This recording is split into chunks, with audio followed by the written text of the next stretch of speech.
No, I'm not questioning that you could convene the hearing of evidence, or you can convene a preparatory investigation or hold a preparatory investigation.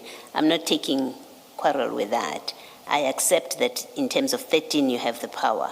I'm just trying to understand this process that you've just described to Ms. Sillo, where you get the section 27, you look at it, you make a determination that it falls within, what is raised there falls within your mandate, so you should investigate. And then you give it to Ms. Ramsamay. You give it to the team, I assume, Yes. at that point to execute. But I understood you to say to Ms. Sillo that in that discussion with Ms. Ramsamay, you said to her, look at it, if you think it's necessary to hold a preparatory investigation, make an application. That's what I understood you to say. Look at it and see if it is necessary to make a Section 28 application. Yes. Yes. Then my question is, a Section 28 application in terms of what? Is this a practice? Is this one of those where in your office you have ways of doing things? I mean, you have encountered these Section 30, subsection 13 many times. So if it was in the Act, I think if that requirement to apply to you, if it was in the Act, I would have expected you would go straight to it because it's something that you encounter every day. If you are not able to find it, can we conclude that this is one of those instances where you practice things, you have ways of doing things, they're just not written down? That are procedural based on the requirements of what would initiate an investigation. Yes. So it's not written down anywhere. You just have a practice in the office. It is a practice, yes. Thank you. Both 27 and 28. So if you look at the main body of 27 and 28.1, because those are the two sections that take you to 28.13. Yes. For you to determine that what is reported to IDEC falls within your mandate, there must be a reasonable suspicion or reasonable grounds to suspect that a specified offense has been committed. So in what was presented to you, what is that specified offense that you looked at and then said this falls within our mandate? In terms of the 27. Both 27 and 28, because that's where you start. Yes. Chair has engaged you on the test, subjective, objective. We've moved past that. Something further must exist, and that is a suspicion that a specified offense has been committed or is being committed, or there's an attempt to commit such an offense. So what is the specified offense here that made you believe that this falls within IDEC's mandate? It would have been where the procurement portion was. It was contraventions of PFMA and or fraud, where the siphoning of the monies that was the theft and the financial crime with the money laundering aspect, and where the issues of the vetting and the appointments, it was in the way that it was couched, the capture of those systems and processes. So are those specified offenses as contemplated in 27 and 28? Those are the offenses as set out in Section 7 of the Act that set out the offenses that IDEC falls within IDEC's mandate. No, that's a different question. 27 and 28.1 do not say any offense, unless you read specified offense in 27 and 28.1 to mean any offense referred to in Section 7. In Section 7. Is that how you read it? Yes, because we have no other offenses. That specified offense is the one that was deleted, and they didn't. So let's just be clear then. So your determination was that because these offenses are offenses referred to in Section 7, sub 1 capital A, that is good enough. Correct, Chair. Even if they are not specified offenses as contemplated in this statute. Yes, because as far as you are concerned, you still had a mandate to investigate them. That is correct. And that was your understanding? Correct. Okay. Thank you, Commissioners. And you then subsequently received, I take it, the Section 2813 application from Advocate Ramsamay, and then you authorized the preliminary investigation. That is correct. On the 6th of December. And prior to your authorization, is there any investigation that Advocate Ramsamay or member of her team undertakes? Or does she apply her mind to the Section 27 affidavit and perhaps the law, and then drafts the application in terms of 2813, meaning she doesn't seek to obtain documents extraneous to the affidavit? Correct. So she works purely on the affidavit That is correct. and forms a view. Correct. Okay. Now, this morning, as I think Mr. Bodlani indicated, documents were forwarded to the Commission as part of the subpoena requests made. And these have been received, we confirm. In a moment, we'll be turning to them.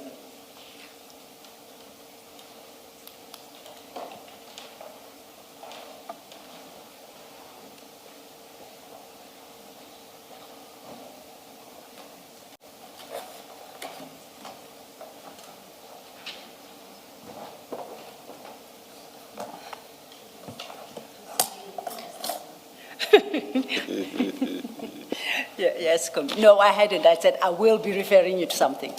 The commissioners will recall that this morning I referenced documents that were requested. Yesterday I indicated that they had started trickling in. And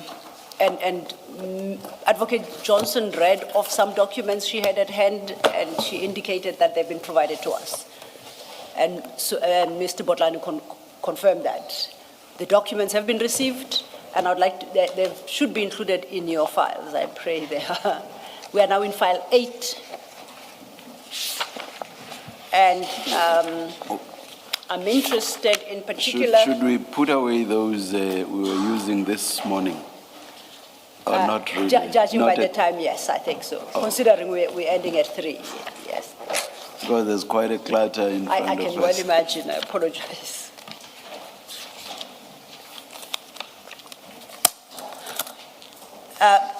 Yeah, except for the file containing the referral affidavit, file 2, page 512.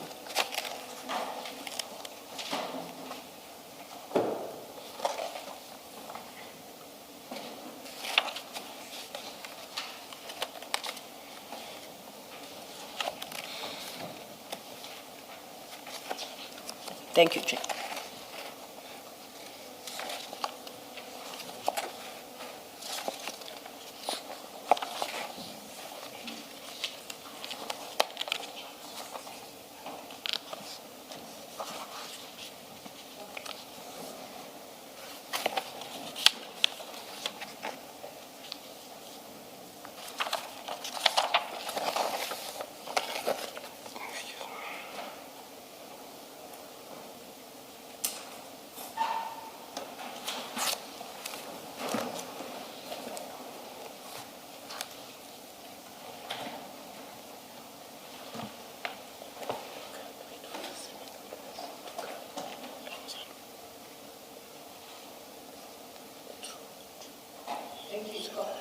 Thank you, Commissioners. In particular, I wanted us to go to page 3282.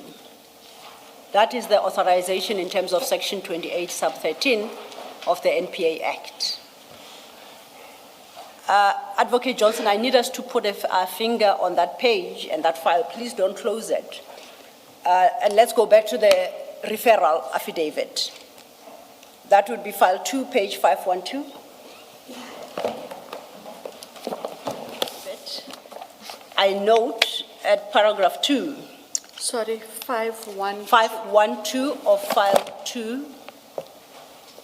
Help is coming. This is file 2. Why do we not have Page 512. I don't know why I'm not The referral affidavit. Yes, Yes. I had given the file back. I'm not sure why I'm not seeing it. Did you perhaps, because of the clutter around you, did you take it out of the file? No.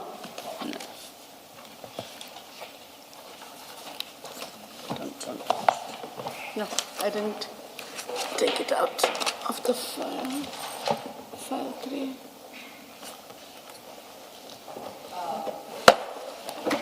May I request your counsel to, I don't know how many copies they have available,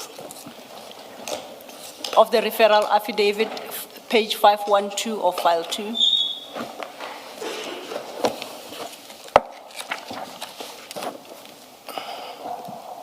And for your purposes, Mr. Bodlani, we will be flighting it, so you'll follow it on the screen, if you could.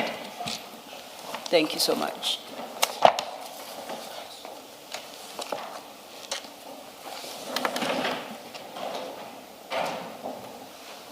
Apologies. Thank you, Counsel. My pleasure, member. Now, if we go to paragraph 2, on this affidavit, I see concerns regarding General Kumalo, General Lushaba, General Madondo. You see that? I see that. And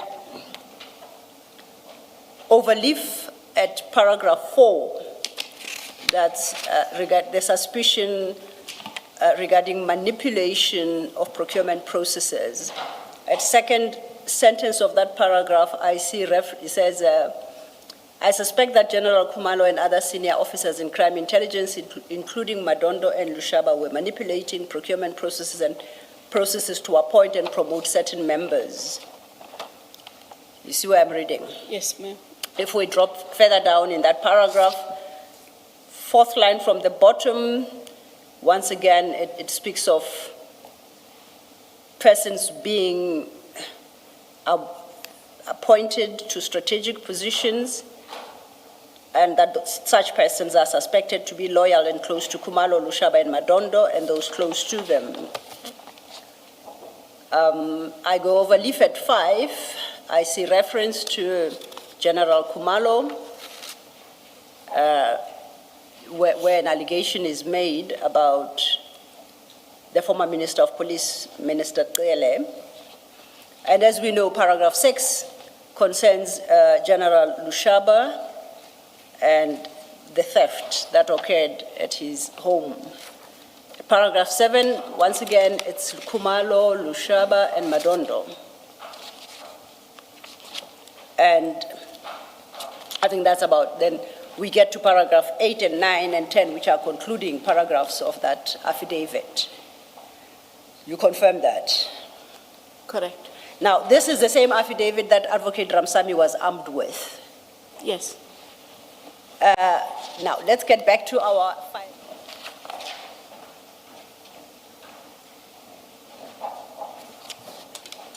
Got it. Now, at 3282, that's an authorization signed by you. If you look at 3283, it's dated the 6th of December, 2024. Correct. And in the first page, you say, I, Andrea Johnson, and you continue regarding your authority. And you indicate that you have reason to suspect that the following offenses have been committed, and you list them. Am I reading your authorization correctly? Yes. So these are all the offenses?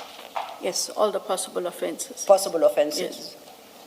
And you clarify that over leaflet 3283, where you state that these have been committed or are being committed, or attempts have or are being made to commit such offenses in an organized fashion by inter alia, the persons or entities in the annexures to be the institution of the investigation in terms of section 2813 of the Act in relation to the activities of South African police services and crime intelligence and any other entity.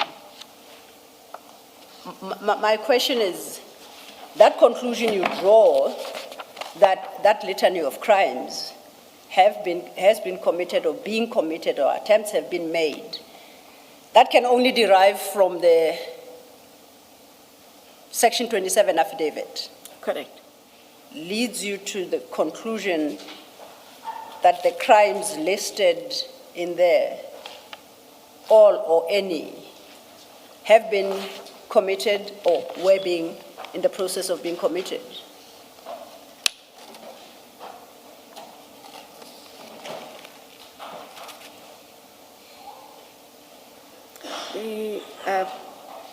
The Prevention and Combating of Corrupt Activities Act falls within the ambit of the allegations in paragraph 4. Paragraph 4, Yes. noted. Not knowing what all would have happened in the alleged placement and appointment of persons. So it couldn't rule out the corruption. The Prevention of Organized Crime Act would relate to paragraph 4 and likely points to the laundering of money out of crime intelligence. Yes.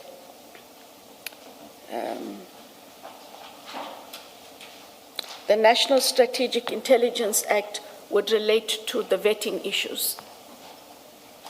Okay.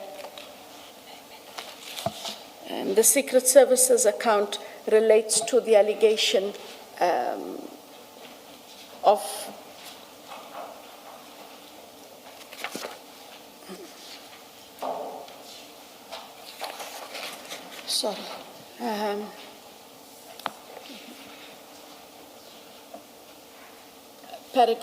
at the end of paragraph 3, the use of secret funds, and then there is the further allegation in paragraph 5, some of the funds became taken unlawfully from the secret funds account.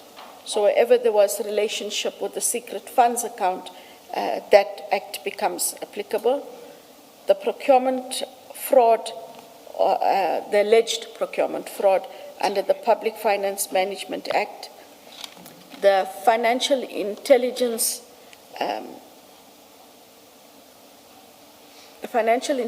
Center Act also relates in part, just want to get there.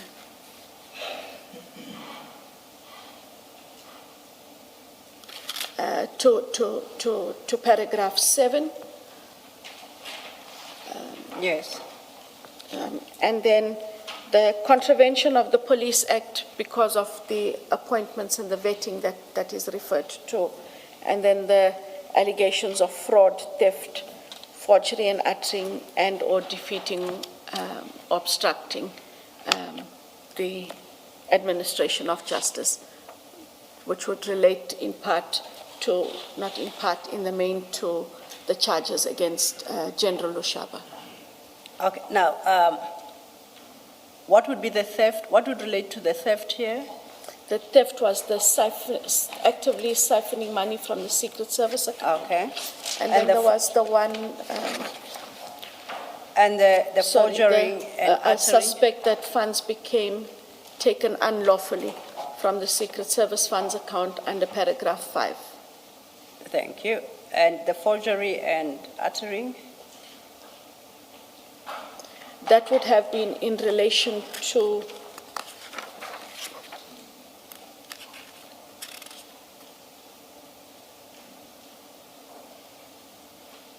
manipulating of the procurement processes and processes for the appointment, that there could be allegations there of forgery and uttering. How do we start with manipulation of processes and then we suggest that there was forgery or that manipulation involved forgery?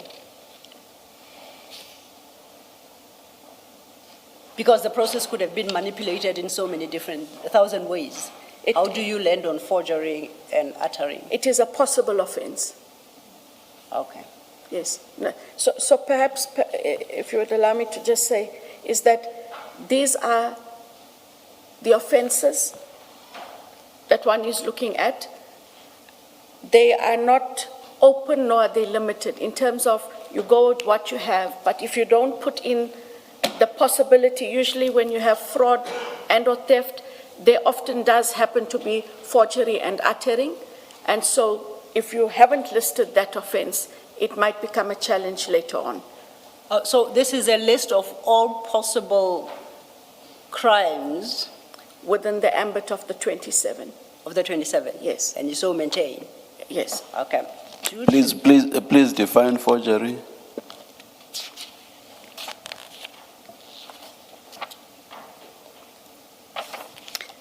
It is where, in terms of, for example, with the documents, that someone would have forged someone's signature either in the procurement documents, in the appointment documents, or in the vetting documents.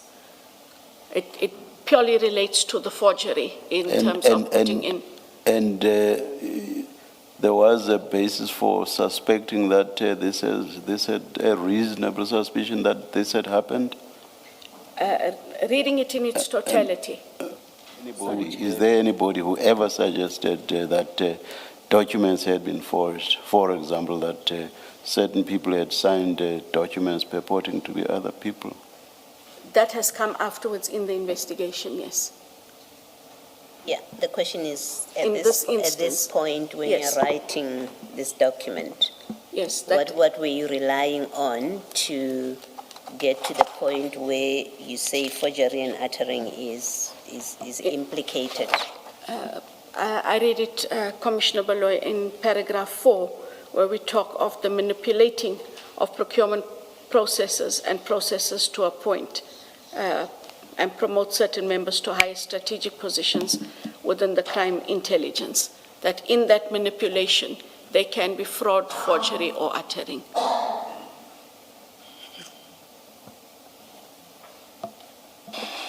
Speaking for myself, I don't see how that takes you to forgery.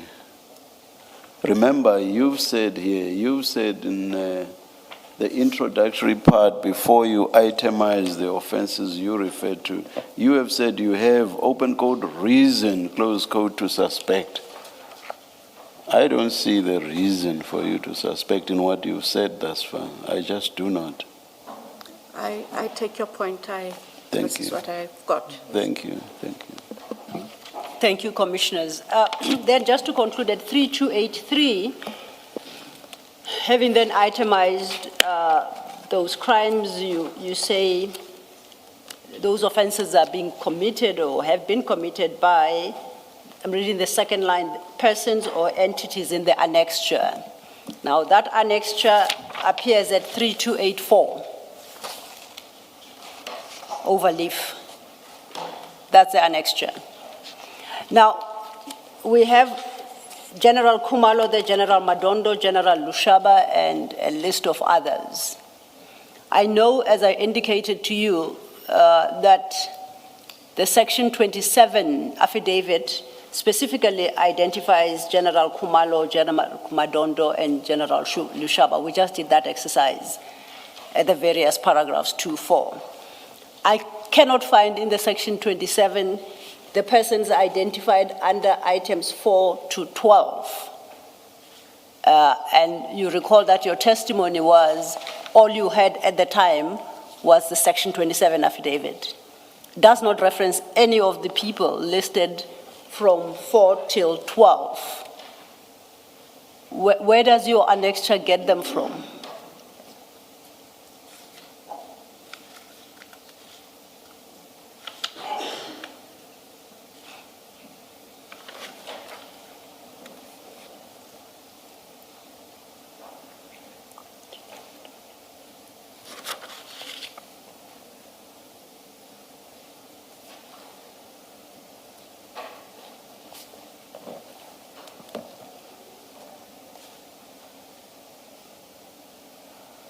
Johnson, I think the question is, who gave you these names? They're not in the affidavit. We can look at it for the next hour. You will not find the names in 4 up to 12. Somebody gave them to you. Who gave you these names? And under what circumstances? This application came to me from the prosecutor. So Ms. Ramsamay will have to tell us where she got these names from. That would be correct. Okay. Did you inquire from her where she got the names from when you know that you only gave her the Section 27 affidavit and you are quite familiar with it? Yes, Do you I- engage and say, who are these ones now? Where do they come in? How do they come in? They are not in the affidavit. You are not conducting an investigation yet, so you are not obtaining your own evidence. Where do these names come from? Did you have that engagement with her? I didn't have that. Why not? Shouldn't you have? Because from what you are suggesting, it's like she looked at those 3 names and said, no, 3 is not a good number, I prefer 12. And start like somarkhoying other names in there. And you signed, and you are happy with that. How come? As I indicated, according to me, she only had the 27, Yes. and she would have then put together the 28. Yes, Yes, which we're looking at. yes, And you know the 27 doesn't contain the names from 4 to 12. that is correct. So why do you sign it in the form that it is, where suddenly it includes a litany of other people who are not mentioned in 27 affidavit?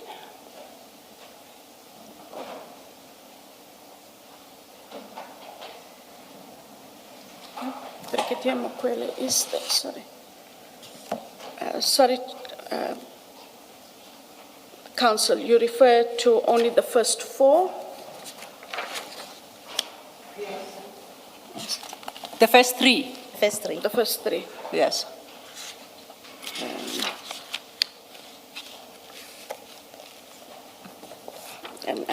Sorry, Commissioner Baloy, that I'm now a bit slow.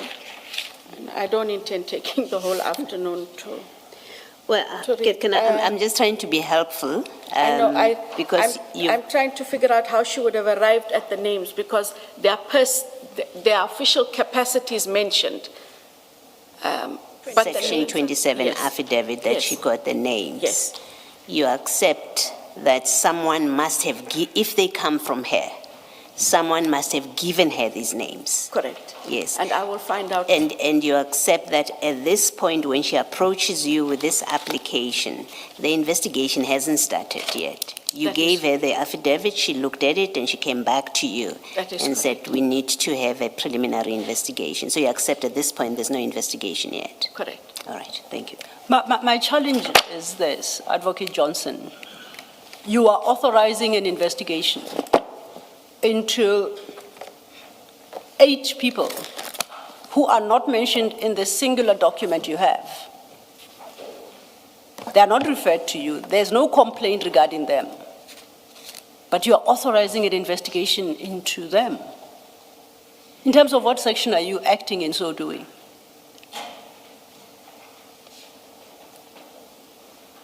A conversation must have happened. With who? Sure. That's a question. With Advocate Ramsamay. No, she's not conversing by her soul self. Who is she conversing with? What I'm saying is, she and I must have had a conversation. Oh, so you are aware of I'm them? saying she and I must have had a conversation, and I will follow that up, because I don't have an independent recollection of a conversation. And she would have to indicate then if she had a conversation with somebody else. I wouldn't just have blindly signed it without finding out from her. Did you perhaps suggest these names to her? No, these are not people I know.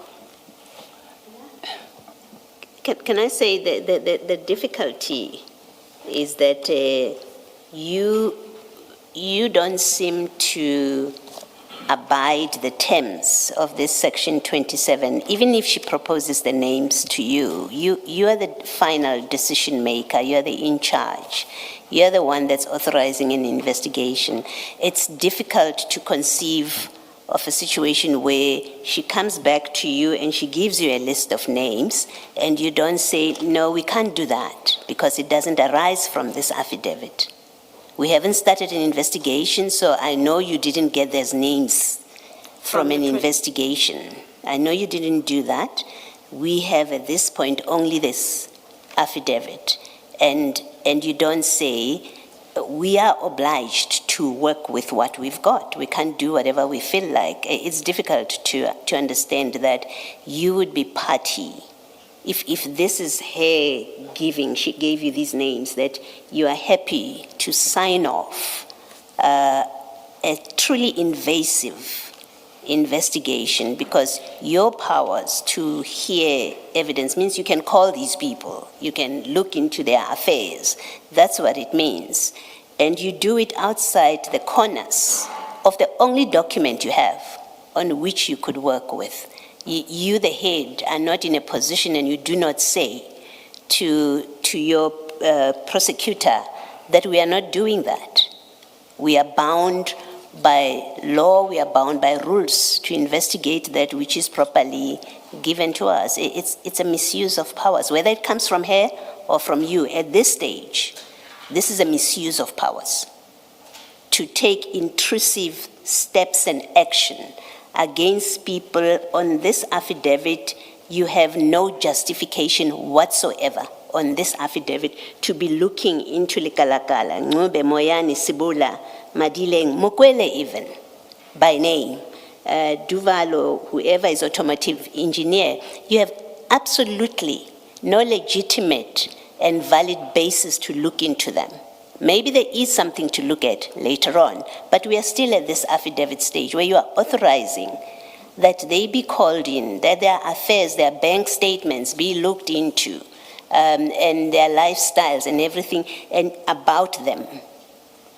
And they must come to interviews under threat of, if you do not cooperate, it's a criminal offense. You're happy to do all of that, when in fact the document, the only document on which you rely to act as you do in this document, doesn't create a basis for it. It's to me, it's yet another instance where you, in particular, have misused your powers to go where you are not authorized to go. There's no legitimate basis to do this. Do you want to comment? No, I have no comment, Chair. Thank you. Advocate Silo, you can clarify it, or Advocate Johnson can clarify it. Maybe I'm too slow now. Before this authorization, I thought there's an application, then the authorization, or does the application come after? Or maybe you can answer. Yes, it. yes, I had because understood that what should understand both. precede this authorization is an application. That is correct. Then this authorization authorizes the application. That is correct. Now, can you show us where that application is? Because it So may it's be not- that the questions you are being asked, the names were in the application. I say that it's not part of, I don't see it here. And I will ask that they make the